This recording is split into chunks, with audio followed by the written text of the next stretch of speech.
बिस्मिल्लाहिर्रहमानिर्रहीम अस्सलामुअलैकुम वरहमतुल्लाहि वबरकातुहू। मुअज़्ज़ज़ मोहतरम नाज़रीन, उम्मीद है खैर आफियत दे नाल होवोगे और मेरी दुआ है कि अल्लाह तबारिक व तआला हमेशा तुहानू शादो आबाद रखे, अपने हिफ्ज़ो अमान विच रखे। मुअज़्ज़ज़ नाज़रीन, अज दा वाक़या बड़ा ईमान अफरोज़ है। दमिश्क शहर दुनिया ते मशहूर है और बड़ा कदीम और तारीखी शहर है। दमिश्क दे विच एक ऐसा बाजार है कि जिस दे बारे मारूफ है कि इस बाजार दे लोग बड़े अमानतदार दयानतदार हैं। और हाँ, इस तरह कि अगर किसी भी बंदे ने अपनी कोई ज़रूरत की चीज़ अमानतन रखनी होंदी तो उस बाजार दे विच किसी भी दुकानदार नूं दे देंदे और बेफिक्र होकर चले जाते। और उन्होंने पता होंदा कि असीं जदों भी वापस आवांगे साडी अमानत सानूं वापस मिल जासी। और खासकर हाजी लोग जिहड़े हज वास्ते जाते तो अपने कीमती तोहफे और कीमती चीज़ां उस बाजार दे विच दुकानदारां दे कोल रख जाते।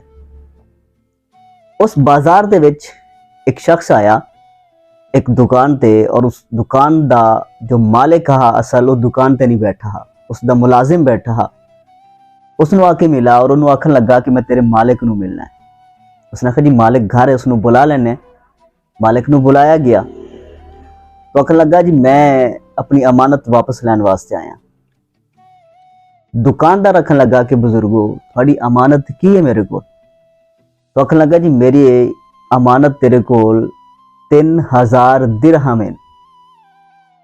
बंदे ने बड़ी हैरत हुई, 3000 दिरहम? आखन लगा जी हाँ जी। उन्होंने कोई निशानी? लगा यार तेन भुल गया सारा कुछ। अज तू 4 महीने पहले मैं हज ते जान लग्या एक लाल सुरख कपड़े की बनी थैली दे विच 3000 दिरहम तेरे हवाले करके गया। आज 4 महीने तो बाद मैं वापस आया, तेन याद ही को नहीं कुछ। मेरी अमानत मैनू वापस कर। उसने आखा बुजुर्गो तुसी बैठो, मैं थोड़ी अमानत तुहानू वापस लिया के देना।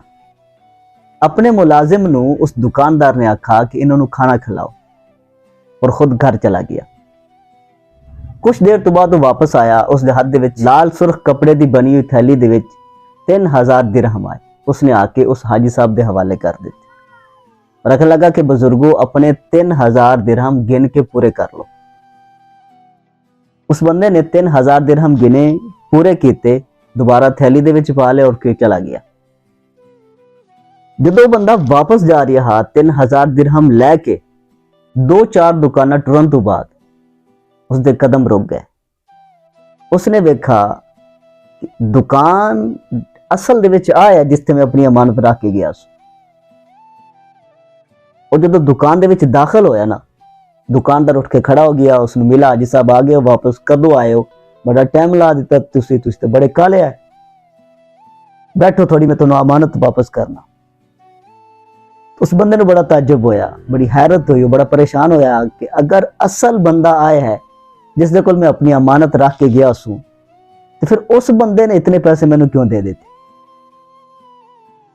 इस दुकानदार ने जिसदे कोल हुण आया खलोता ना, उसने वो थैली जी असल थैली हाई उसने वो लिया के हवाले कर दी थी कि बुजुर्गो आ तुहाडी थैली और इस 3000 दिरहम तुसीं अपने पूरे कर लो।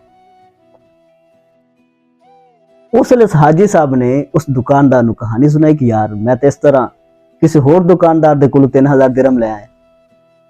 उसने बड़ा ताज्जुब होया यार कि पैसे तो मेरे को रख के गए हैं और किसी होर बंदे को गया, सिर्फ हवाला दिता ही या अपने बारे दसा ही तो उसने तेन इतने पैसे दे दिते। चल मैनू भी उसके कोल लै चल। ये हाजी साहब वो दुकानदार और चंद अफराद होर मिल के उस दुकानदार के कोल चले गए जिसके कोल पहले बंदा गया हा, जिसके कोलों एक गलती दे नाल इतने पैसे ले आए। उसके कोल गए, उसनू जाके मिले, रख लगे कि अल्लाह दे बंदे तेरे को चोखे पैसे हैं, ये दौलत तेरे को वाफर है कि हर पासे तू मंडदा फिरना, कोई भी बंदा तेन आके आके तू उन्होंने दे देना इतने इतने पैसे। आखन लगे यार ये गल नहीं है। ये बंदा जो मेरे को आया तो बड़ा यकीन दे नाल इस बंदे ने मैनू आखा कि मैं अमानत अपनी तेरे कोल ही रख के गया। इसकी गल करन दा अंदाज, इसके हवाले, इसका यकीन इतना पुख्ता हा कि जिसनू तोड़न वास्ते मैं राजी ना हो सका। मैं इन्हां नाल वादा कर लिया, मैं कि तुसीं बैठो, मैं थोड़े वास्ते इंतजाम करना। जो मैं घर गया तो घर दे विच सिर्फ 500 दिरहम आए तो मैं अपने घर दी कोई जरूरी चीज़ां सस्ती कीमत दे विच बेचियां जिन्हां दी कीमत मैनू सिर्फ 1500 रुपया मिली। 500 घर दे विच 1500 का मैं अपना सामान बेचा, 2000 रुपया 1000 रुपया मैं किसी दोस्त को उधार पड़ा, कर्जा लिया और मैं 3000 दिरहम इकट्ठे करके एक कपड़े की थैली बनाई, उस दे विच पा के इन्हां दे हवाले कर दी। मैंने कहा तो ठीक है, लेकिन तू कीता क्यों इस तरह? जो तेरे को बंदा अमानत रख के नहीं गया, तू इहदे कोल पैसे लै ही नहीं, तो फिर तू इन्हें अपने पैसे इतने ज्यादा क्यों देंदा पे और इतना परेशान होके इतना औखा होके इन्हू पैसे तू क्यों देते? तो आखन लगा कि मैं इस वास्ते दिते कि अगर इस बंदे नू ठीक है कि इसनू गलती लगी, लेकिन इसका यकीन इसका इसरार दसदा पिया कि वाकई इस बंदे ने अमानत रखी है, लेकिन रखी भावें किसी होर बंदे कोलों। और अगर इसनू मैं धुतकार देंदा, इसनू अमानत वापस ना करदा, ये पैसे इनू ना देंदा, ते इन्हें जिथे भी जाना ना, इन्हें जाके आखना हा कि दमिश्क दे फलां बाजार वाले लोगों ने मेरे इतने पैसे नप गए, खा गए, मेरा हक मार लिया। सिर्फ मेरे इस बंदे नू हटावन दी वजह तू पूरा बाजार बदनाम हो जाना, लोगों का यकीन उठ जाना हा इस बाजार वाले तो। इस वास्ते मैं 3000 दिरहम इस बंदे नू देते। अमानत जिहड़ी है ना, इस दे बारे आका करीम अलैहिस्सलाम दा फरमान आलीशान है कि जदों तुसी वेखो कि अमानत दे विच खयानत होने लग पई है, तो समझो कि क़यामत करीब है, फिर क़यामत दा इंतजार करो। ये उस दौर की कहानी है, आज तो तकरीबन 150 साल पहले की कहानी है। और इस कहानी दे विच बहुत प्यारा सबक है। आज का दौर साढ़े सामने है कि अमानतां लैके भी अपने हथी दस्तखत अंगूठे होने के बावजूद लोग मुकर जाते। और एक ऐसा बंदा है कि जिसके कोल अमानत रखी नहीं गई, लेकिन एक बंदा आ गया, उस बंदे ने माज इस वास्ते उस बंदे ने इतने पैसे दे दिते कि किधरे इस बंदे दा इस बाजार वाले तू, इन्हां लोगां तू और अमानत रखन तू एतबार ना उठ जाए। अमानतदार होना सौखा काम नहीं है, और अमानतदार होना चाहिए। इस दे बारे बड़ी ताकीद की गई कि जदों तुहाडे कोल अमानत रखी जाए तो उस विच खयानत ना करो, उसनू पूरी पूरी उस दे कोल वापस करो।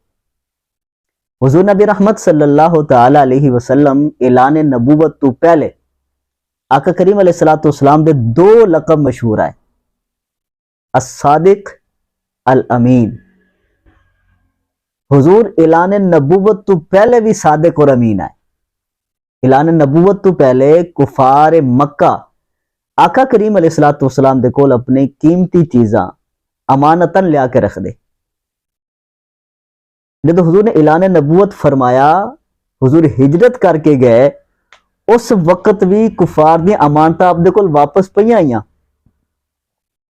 जिन्हां वास्ते हजरत सैयदना अली अल मुर्तज़ा नूं हुजूर ने ठहराया अपने घर दे विच और हुक्म फरमाया कि ए अमानतां हैं काफरां दियां, ये तू वापस करनियां और वापस करन तो बाद तू मेरे पीछे मदीने आना है।